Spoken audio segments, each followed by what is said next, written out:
Hi and welcome back to the Rideshare Buddy YouTube channel. My name's Kevin and we're talking cars again today about another possible EV that's on the horizon. Different type of lease this time. With Reflex, it was a used car on a 5-year lease and a new lease. What I'm looking at this time is taking over the lease of somebody who's handing their car back. So this company I'm going to be working with, they don't have any ID.4s at the moment. Got loads of ID.3s if I wanted one, but that's just too small for airport runs really. It's not the luggage space which I need. What I have got coming in a couple of weeks, which might be quite useful, is an Ioniq 5. Now the guy who's got it at the moment has paid just over 2 years on the lease. So there's 2 years, 10 months remaining. Now after that 2 years, 10 months, I get to keep the car. It's a buy to rent. So I only have to pay just under 3 years worth to get the car. So it's looking good. It's about 40% off the price of a new one, taking that into account, which is about the sort of depreciation you would expect on an EV at the moment after 2 years. So that's quite interesting at the moment. It works out with insurance at £259 a week. That's with insurance over 2 years, 10 months. Now the Ioniq 5 and the ID.4 are very, very similar, except in one respect. And that is, the Ioniq 5 is built on a 800 volt system. The ID.4 is built on a 400 volt system. Now, I'm not interested in all the physics and all of that. What I want to know is, what does that mean for me? How much is it going to cost me? And does it impact the way I work? So let's have a quick look at that. Generally, the 800 volt system is superior to the 400 volt system. Most cars at the moment, including Teslas, run on 400 volts. The first 800 volt car was a Volkswagen group car, which was a Porsche. Now, Volkswagen has said they are not going to be doing 800 volt systems on the mainline cars. It's going to be reserved for Porsches and Audis. Now, 800 volt systems will give you that real fast charging, very fast charging. I looked on some blogs and the internet and the Ioniq 5, where all the conditions are good, can go from 30% charge up to 80% charge in 11 or 12 minutes. It's that fast, but it doesn't happen often. So 800 volts is very fast charging. Cars tend to be lighter because the wiring can be thinner, because you're delivering more power for the output. Batteries tend to be able to withstand charging more because there's not so much heat generated. Components tend to be lighter, so that makes the car lighter. But that's basically it. I don't understand the physics. I don't want to understand the physics. I just know that 800 volt is the future. That's where a lot of car makers are looking at going. And Kia and Hyundai have started that move over to 800 volt. All of the Kias and all of the Hyundais will eventually go to 800 volt. At the moment it's the Ioniq 5, Ioniq 6, Kia EV7 and EV6 and the like. They got very fast charging. So you say, gotta be the Ioniq 5 for that very fast charging. Let's say 10 to 80% in ideal conditions on a fast enough charger you can do in 18 minutes. That's with the modern 350 volt chargers. Now those modern chargers that you see, BP Pulse and the like, 350 watts and above, they can tell what voltage the car is running at. So they can tell if the car's an 800 volt, or they can tell if it's a 400 volt, and they can deliver the charge accordingly. And that's where you get your really fast supercharging going on. Now, because Teslas are 400 volt systems, the Tesla supercharger network is 400 volt. it doesn't supply 800 volt. But all is not lost, because most 800 volt cars like the Ioniq 5 can step up charge from 400 volts to 800 volts, but that comes at a cost. So here's the problem. I don't know what system my car uses, or the Ioniq 5 uses, to do that step up conversion.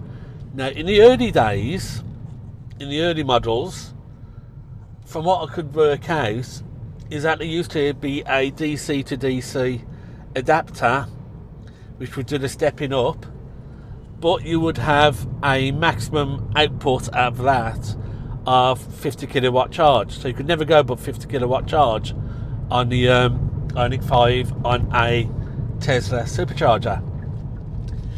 Then they changed it and they started to use the inverter on the rear wheel motor, and that allowed a step up charge to 800 volts with a maximum output of about 78 kilowatts per hour, so a little bit better than the earlier models.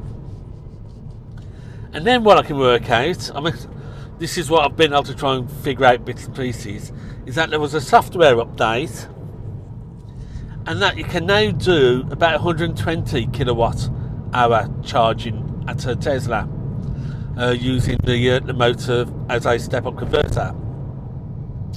But I don't know what model my car, well, the one I'm looking at getting, is going to be using.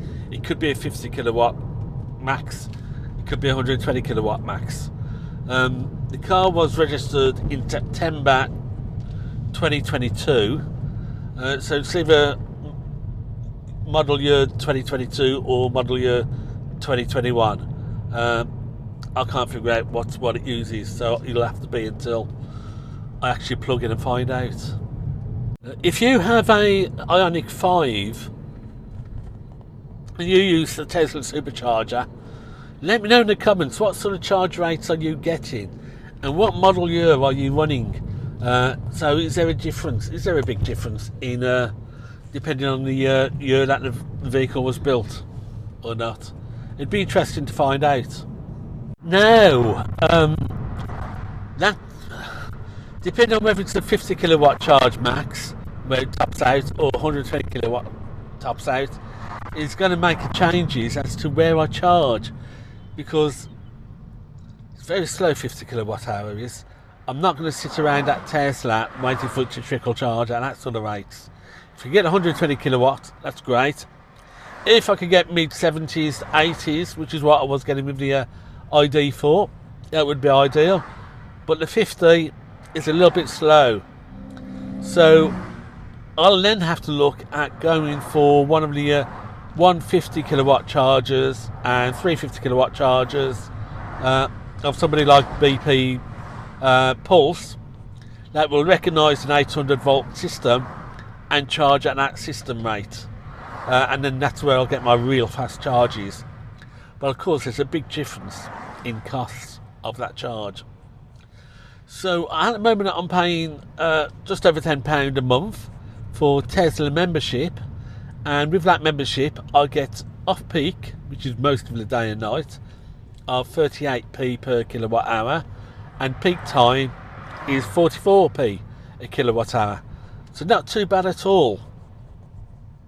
Now BP Pulse,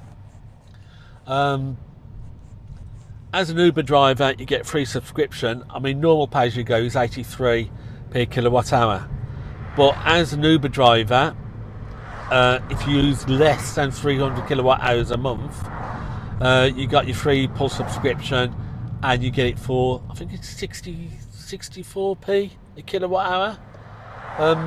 And if you use over 300, then this is on 150 and 350 kilowatt chargers.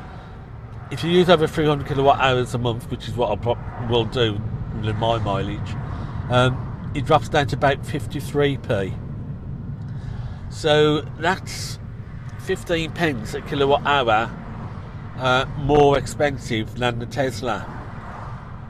Now let's average at say 3 miles per kilowatt hour.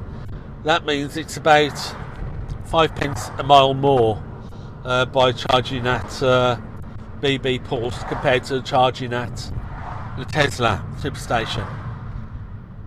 So it's all going to be down to how fast that charge can be done, because it can be making quite a big impact on your profits, because taxi work is very competitive and very tight margins, and that 5p a mile can make a real difference to your profitability. The other issue I have with BB Pulse, I think we've got 2 BB Pulse chargers in Newport, 2, and I'm always constantly full.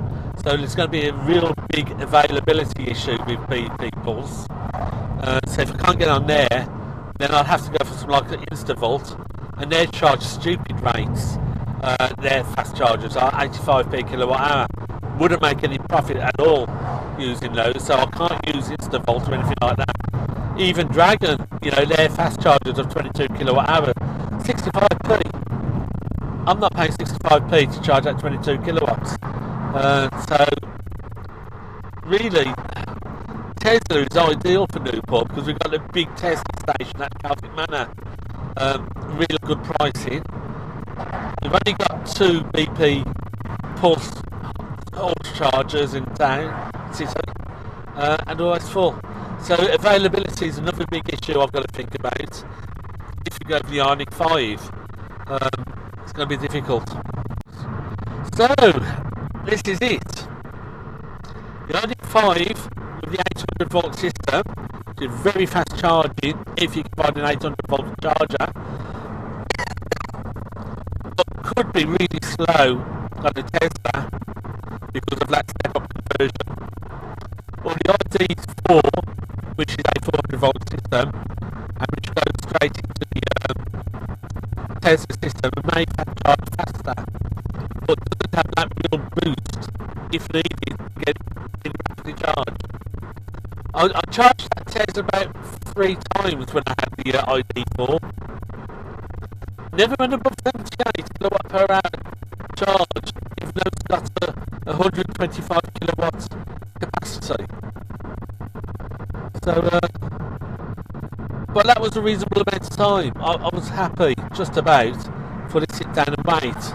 I'm not sure I could wait another 40 or 50% longer if the Ioniq 5 has the old step-up charger and maxes out at 50 kilowatt hour.